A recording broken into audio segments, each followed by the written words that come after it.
car coming," he said in a whisper. They ducked behind some bushes as a vehicle turned the corner and came down the street, headlights sweeping along, illuminating everything. After it had passed, Jacob felt his heart pounding. Ryan said, "Maybe we shouldn't." "Shut up!" He emerged from behind the bushes.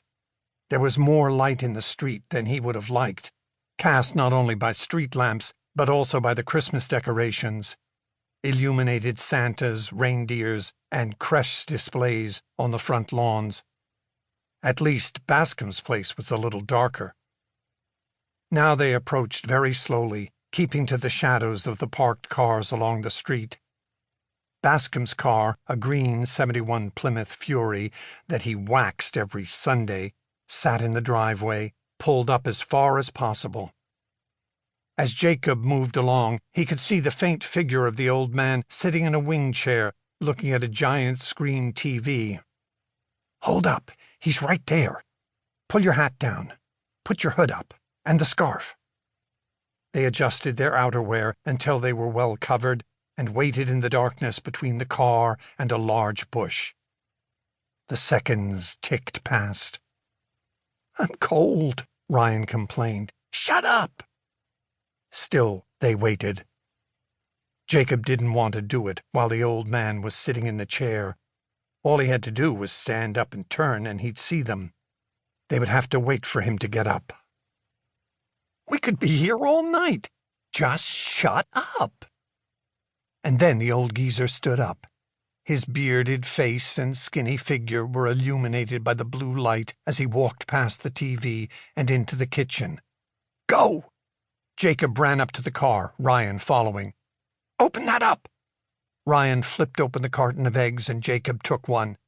Ryan took another, hesitating.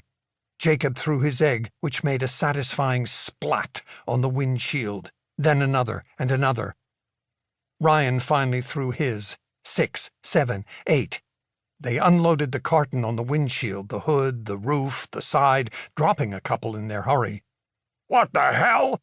came a roar, and Bascom burst out of the side door, wielding a baseball bat, coming at them fast. Jacob's heart turned over in his chest. "Run!" he yelled. Dropping the carton, Ryan turned and immediately slipped and fell on some ice. "Shit!" Jacob turned, grabbed Ryan's coat, and hauled him to his feet. But by now Bascom was almost on top of them, the bat cocked. They ran like hell down the driveway and into the street.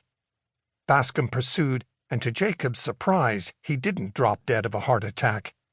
He was unexpectedly fast, and he might even be gaining on them. Ryan began to whimper. "You goddamn kids, I'll bust your heads open!" Bascom yelled behind them. Jacob flew around the corner onto Hillside past a couple of shuttered stores and a baseball diamond, Ryan following. Still the old bastard chased, screeching with that baseball bat held high.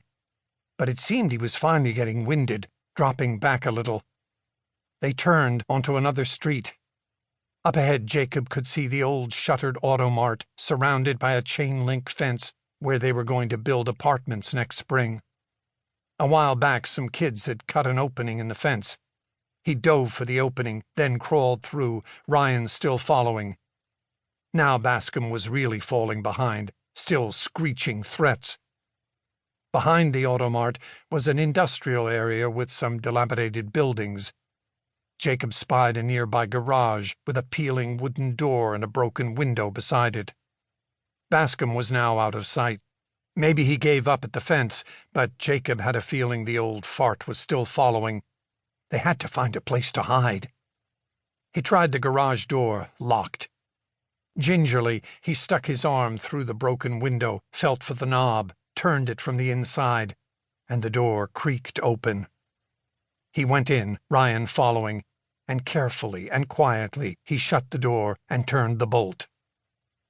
They stood there in the blackness, breathing hard, Jacob feeling like his lungs might burst, trying to stay silent.